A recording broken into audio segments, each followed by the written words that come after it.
Good evening once again. It's the BNS podcast. Welcome, and wherever you are in the world, for those who it's good morning, good afternoon, good night, wherever it is. Woo! I can't count, and I don't know where in the world you are, but welcome to the BNS podcast. I don't know what time it is in your country, wherever you are, but today we're gonna talk about time. And my guest today from Canada, Ontario, Canada, actually, is Jen Solson. Jen, how you doing? Great. Thank you for having me, Ike. Thank you. Jen, you are an expert in helping people manage their time. Please introduce yourself to our audience who cut across the globe. We have folks from Asia, Africa, some people in the UK, and obviously some folks in the US here. Yes.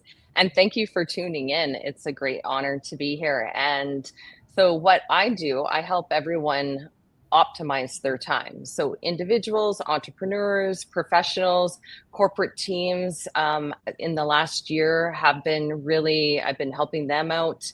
And it's all about figuring out, I'm definitely a whole body learner and teacher. And so I coordinate with your body's energy the tasks that should be done and when they can be done so that you're optimizing your time, which will increase your productivity and increase your free time.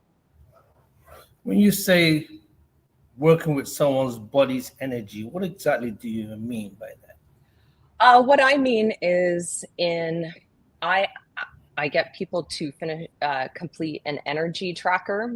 And so they're judging how they feel throughout the day. And from there, I identify peak performance, collaboration times, and I like to compare it to a battery. So versus a lot of other time management systems is you should wake up at 5, you should, do this. And there's a lot of shoulds. And just with my teaching background, for sure, I know you have greater success and sustainability if you work with already what is happening. And then you can, incorporate different changes into that. But you need to have an awareness where you are now to move forward. So someone like me who likes to stay up late, right? Yeah.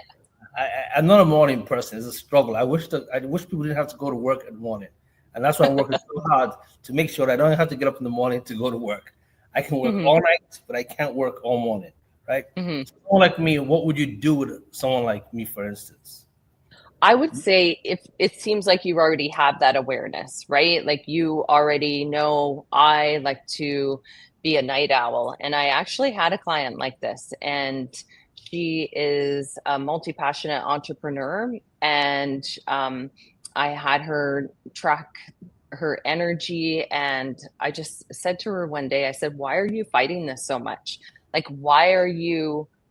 Because her goal was to become a morning person, and I said, but if you're productive at night and it works for you, then flow with that, right? Like, it really is, it's a very personal thing, and that's why all of my coaching is one-to-one and corporate teams. In that is because I think it is personal, and to be able to match that up. So I would share with you and say, measure your energy, and we go from there, because the research around peak performance is, it's not all the time in the morning, it's an individual thing. So if you know when your peak performance is, then work within that, and you're going to start gaining hours, because you're going to become, well, you are more productive during that peak performance time.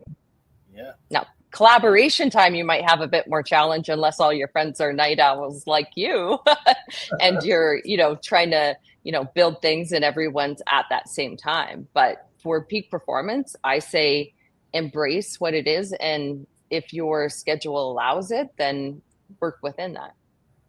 Wow. So peak performance is do your own thing, what works best for you. The challenge is now when it involves others. So that's called collaborative time.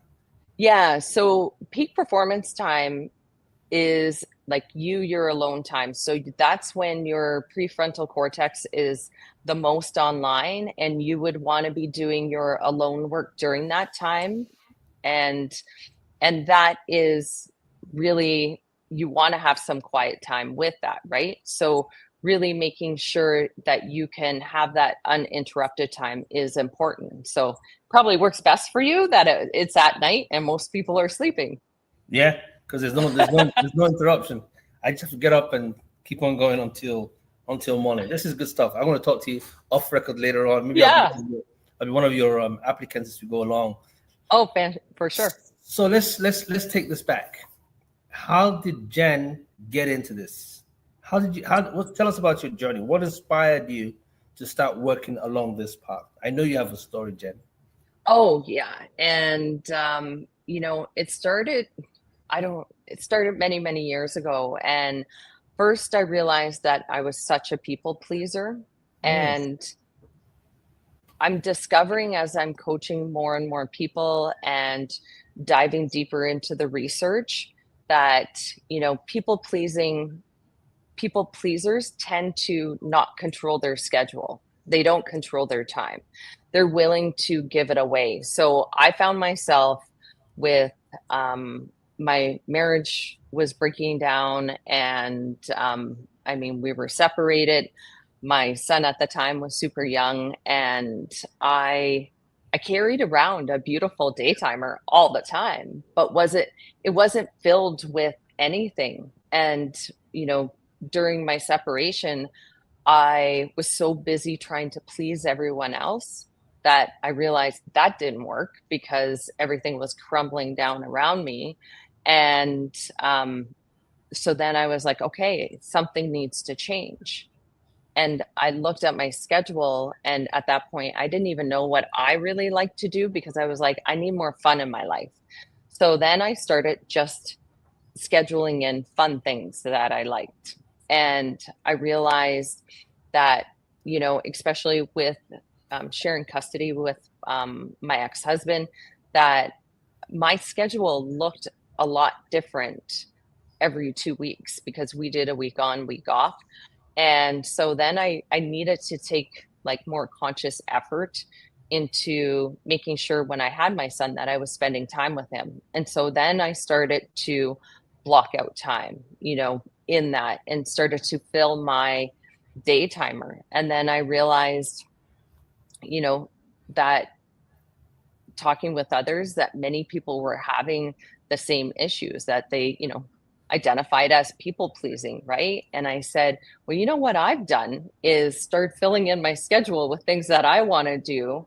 So then it's evolved out of that. And I've always wanted to, at that time I was teaching, and I just really wanted to evolve and grow and coach people. And so, I took a couple really heavy, intensive coaching programs, and time kept on coming up for me. So I just kept on developing my own time strategies and realizing and sharing them that it worked not only for me, but for others. And that's really how I dove into it. And I'm a competitive person, so peak performance is amazing. And I was like, wait a minute, we can't create more time, but how we utilize our time makes the difference. There's a lot of people that I know that can benefit. There is a lot of people that I know that can benefit from what you just shared now. And I know some of them might be watching, especially high intensity professionals, or business owners or corporate executives, or people who are trying to build a business, or even that mother who is single or father who's single, and they're juggling 4 or 5 kids at the same time, trying to get it all together, and they don't even have time for themselves. Then listening to you talked about blocking out time, right? I'm going to ask you to explain exactly what that means in layman terms so everyone can pick it up. Then I'm going to ask you a follow-up question. Hopefully, you should be able to answer it when it comes to relationships. Explain to us what you mean by blocking out time. Yeah. So on Sundays, I typically set my calendar every Sunday, and I just go by the hours, and I don't use a fancy tool. I use Google Calendar. I'm just like the Google platform, and I put it on electronically, and I block out my peak performance time. I'm a morning person, so it's 5 to 7 for me, but I do that and I look at the week ahead and say, realistically, can I do this 5 or 6 times, or maybe it's just 3 times that week because I have some other commitments that are going to kind of interrupt that. But that's what I do. And I like color, so I color code my peak performance. And then I also put in all the meetings that I have, and then any other commitments. So, and my fun commitments, like working out or going with friends, like that's what I do on Sunday. So I block out that time on my calendar. And I can tell you, when I started to do this, it's amazing because, like I said, I had nothing before I start doing, really looking at my time. But then when people were going to ask me, hey Jen, can you help out with this? Where I typically might have dropped everything, even though I had a gazillion things, but nothing in my calendar. I will actually bring out the calendar and say, oh, like, okay, I really want to help you. I can fit it in here and they can see it. Like the visual really helps. So that's why and how I block out time. And I even include, just another tip for your listeners is transition time. So if I'm going to a meeting, I don't block out the time just for the meeting. I block out how long it's going to take me to drive there, and space after the meeting so that I can make notes if I need to do some follow-ups, it's done. So, and let's say a half an hour meeting might be actually an hour block. And then it's amazing because that transition time is built in. Wow, this is good stuff. So we have the second question about relationships, right?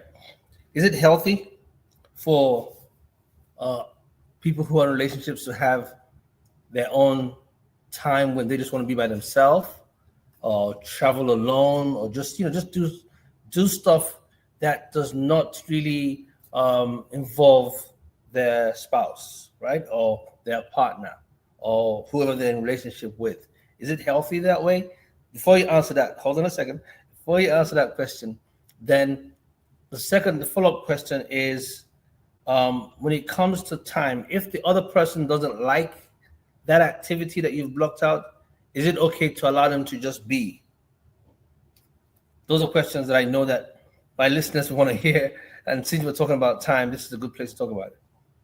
Yeah, in my opinion, I think so. I'm an introvert, so I get my energy from having my alone time, and that's probably why some of my peak performance time is in the morning, because I know everyone's still sleeping, kind of thing. I do feel it's super healthy that people have different interests and outside interests. What I do think, though, is important in a relationship, and I'm in a relationship, and I mean, my partner is down in Florida right now, visiting his son. And I think it's about sharing your schedules and making sure, like, if I've blocked out time for my own personal interests, that I've blocked out time to spend with him. Right. So it's not a calendar where, well, I'll fit you in at some point. Because if it's an important relationship, then we should be scheduling it in. And that is one thing, and I still do to this day, I can show you my calendar, is when I have my son, he's 15 now, and we started this when, I probably started this, I think, when he was 7. And I have Carson time. That's my son's name, right? And some people are like, that's a little bit crazy. But I'm like, but then I'm conscious of that, and I'm not just going to fit him in when it it Very, happens. yes, Yeah, exactly. I think it has to be, You're very yes, intentional about it. yes, yeah. And same with, having time with my partner, right? It's, you have to be intentional about it. Wow. So just before we take you know what? Let's take a break.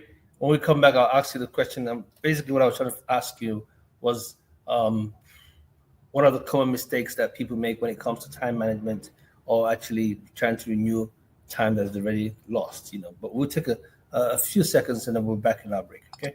Okay.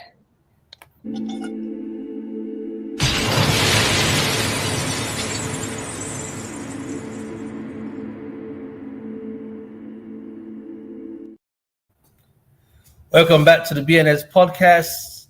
My guest is Jen Sosen, founder of Sosen Strategies, who is actually based in Ontario, Canada. Topic is, are you on time?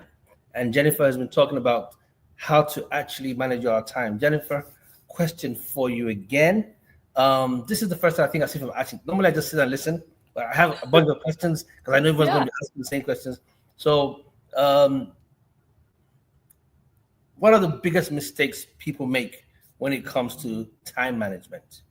How can they avoid those mistakes?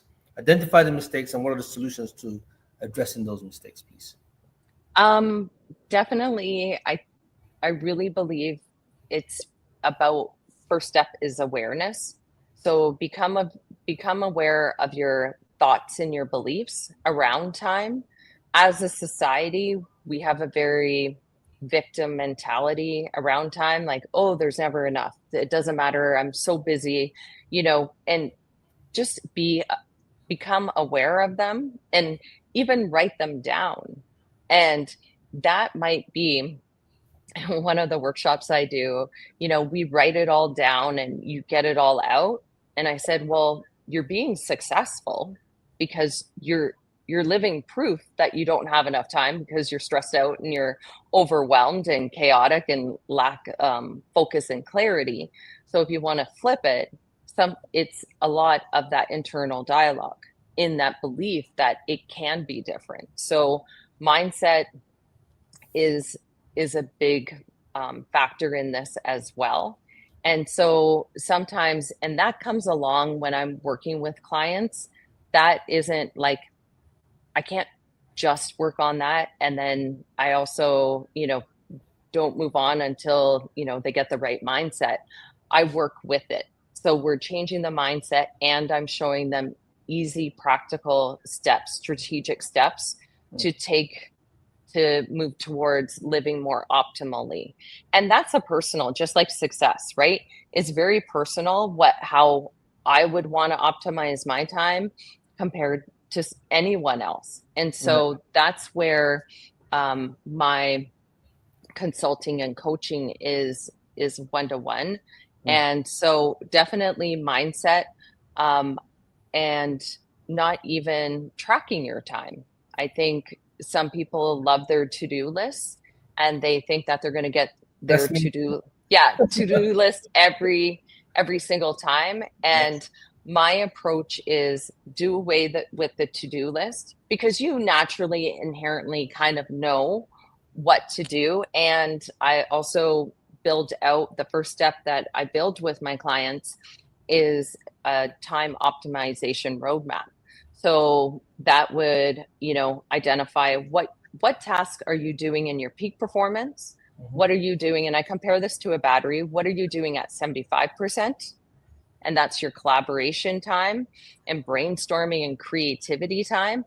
What are you doing at 50% battery life? What are you doing at 25? And then 10 and under.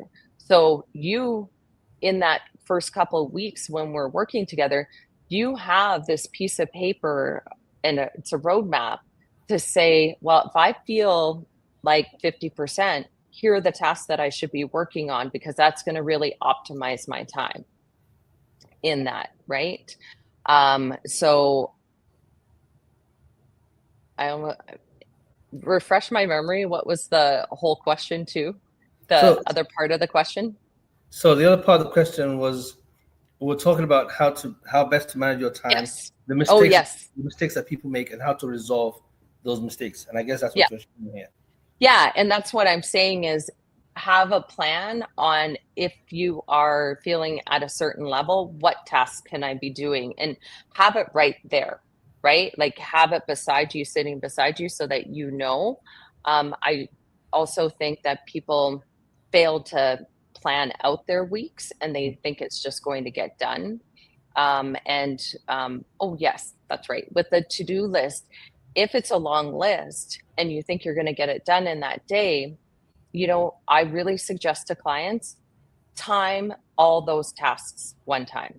Okay. And what happens is when people have done that, they're surprised, that it doesn't take them as long as they thought, and they have off task behavior. So even if, whatever it is that you stop the timer if you go to the washroom, stop the timer if you go get yourself a drink, stop the timer if you go put in a load of laundry, right? Like, and then you have an actual concrete quantifiable data on how long it does take that to-do list to be done. Oh, to get the actual task done. Yeah, to get the actual task done, right? Mm-hmm. And so that creates an awareness. And then the other thing is that you need to sit back. They're so busy about the to-do list, but I'm like, what's your goal? And what is going to move the needle in the week for your goal? That should be your focus. And all the other stuff. Say that again. The focus is what I'm writing down. Yeah. The focus should be that 1 to 2 activities or tasks that are going to move you towards your goal.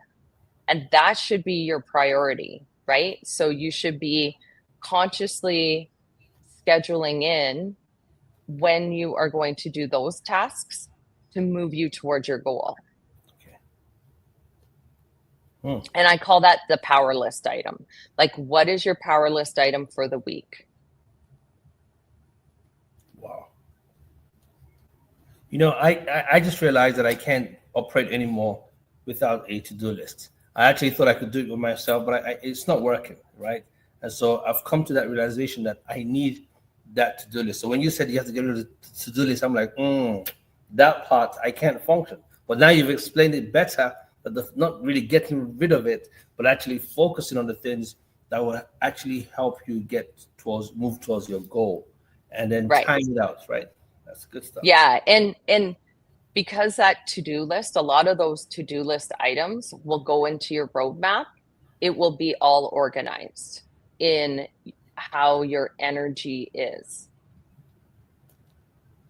Wow. Yeah. So for example, right, one of my clients, like, she's high executive, and so she has a lot of documents to read. And I said, read your documents when you're feeling 50%. And we know when that is during her day. So her first read of those documents, because she says, yeah, I like to read it like 2-3 times. I'm like, okay, first read is to get the general layout. So you don't want to be using your peak performance time during that, because your brain would be so focused that then you read it once, let's say at 50%.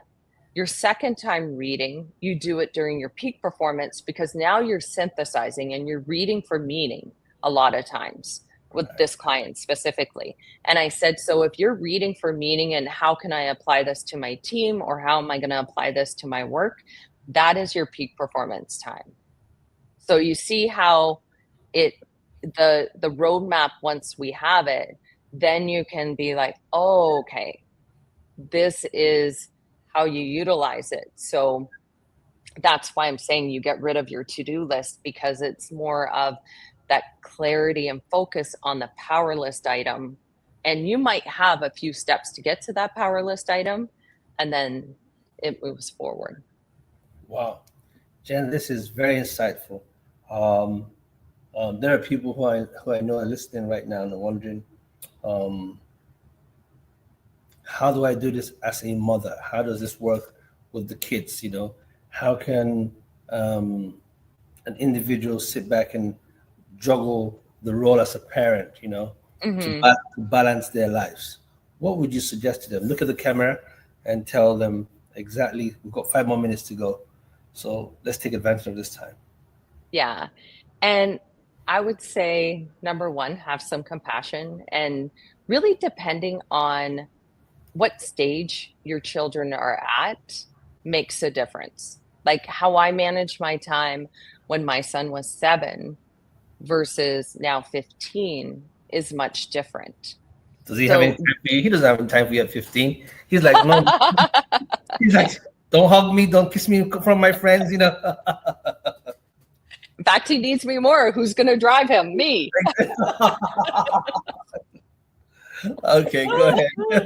Yeah, exactly. So I think that really makes a difference. And again, going off of your goal, and I'm a true believer in not having too many goals, like 1 to 2 goals, and just being able to carve out a little bit of time, right? That makes a difference. So I think understanding where you're at and what is realistic, and that's some of the coaching that happens with me and my clients, is saying, okay, is this realistic in this time frame, or can we move some stuff around and you can get support? So I think that really makes a difference. And I don't know who created this analogy, but it's for time, treasure time, investment time, mandatory time, and then empty time. So especially for parents, that sometimes, I know as a mom, I used to do some stuff and I felt like I needed to do it on my own. A good example is like laundry. Like I thought, I need to do it. It's a female thing. I'm not saying this, but anyways, so I was like, I need to do this, and by myself. And then I realized, well, that would be a mandatory thing. We need clean clothes, right? So how can you take some mandatory things and make it more into treasure time? Well, I started to, and when my son was young, designed, a game that we did laundry together. Yes, it might have taken longer time, but it was treasure time. I moved it from mandatory to treasure time. Mm-hmm. So I think really honoring where that space is and knowing what season of life you're in. And that's why, I believe it's a journey, and where you are and what you can do. The 4 steps again, you said treasury time. Oh yeah, treasure. So time acronym: treasure time, mandatory time, now I'm confused. Okay. Yeah. So treasure time, investment time, mandatory time, and empty time. Yeah. So that's the acronym of time. Oh, wow, wonderful. Acronym of time. Yeah. I'm not too sure who created it. I have to do some more research. Yes. I did not, but it is nice if you can take, one of my coaches shared that with me, one of my business coaches, and it's so good, right? And to really, go ahead. So in a nutshell, just for the sake of time. Yes. Just for the sake of time, investment time. What is investment time? Investment would be I'm an entrepreneur, or your corporate job. That is, you're putting stuff in to get stuff out, in that. And that your return on investment or return on time, anything that you would consider that.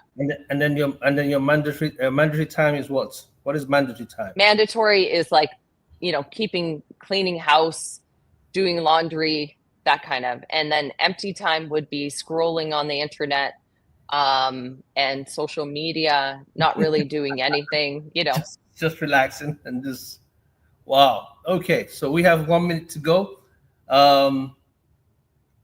Let's talk about how folks can find you and what you're working on. Where can people find you, Jen? I know a lot of people sign up and just find out where she is. Go ahead. SonenStrategies.com. That's my website, but I'm on Facebook, Instagram, and LinkedIn as Jennifer Sonen. So you can follow me there and get lots of time management tips. I have quite a few things. I'm not too sure when this podcast will come out, but for the holiday No, season and always. It's coming out today, Sunday. Oh, okay. Yeah. Yes. Yeah. Awesome. So that's for sure. So yeah, just jump on and jump on those and I'll give you lots of tips. Okay. So for 2025, what are you planning to do? What are you working on? Oh, 2024 was 24 podcasts in 2024. And 2025, I want to get to a bigger stage and to help more people optimize their time. So that is the goal. I'm hoping a TEDx is in my future. That's good. And you have this one-on-one coaching service that you provide, correct? Yes, the time optimization process. And right now, before the new year, I'm offering just even the road mapping, the time optimization road mapping as a special to get people right on track to go into 2025 and own it. So to all my listeners who want to sign up and be part of it, what's the cost for that? It's $3.99 US, and you get your individualized roadmap, our consultation with me, and your calendar ready to go for 2025. Well, guys, there you got it from the time manager herself, Jane Solson, all the way from Ontario, Canada.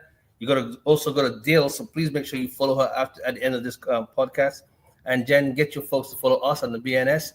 For sure. What time is it? It is time out, and we're about to wrap up the show. Jen, thanks for your time. It's been a joy and a pleasure having you. In our famous 3 words, love, peace, and more grace. Jen, you have the last word. What do you have to say? Live life beyond the clock. Live life. Ooh, say that again, nice and slowly. Live life beyond the clock. Live life beyond the clock. I hope all of you had a great Thanksgiving with your family and enjoyed your family time. Take care. See you next week on the BNS podcast. Thanks, Jen. Thank you.